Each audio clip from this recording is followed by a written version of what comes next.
नवदास हत्याकांड को पूरीला 3 वर्ष हेले एबे भी असमाप्त रहस्य केउ परिस्थिति रे हत्याकांड घटिला ताहा स्पष्ट होई नाही। परिवार लोके सीबीआई तदंत दाबी करिसेंती। 29 जनवरी 2023 रे तत्कालीन स्वास्थ्य मंत्री नवदास एक साधारण सभा रे जोग देबाकू ब्रजराजनगर जाइथिले।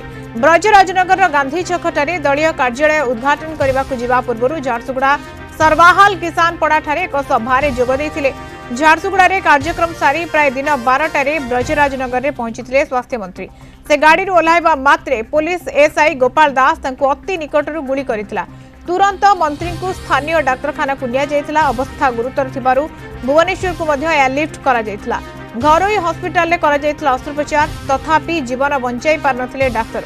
संध्या प्राय 7:35 रे तांको मृत घोषणा करा जायथिला।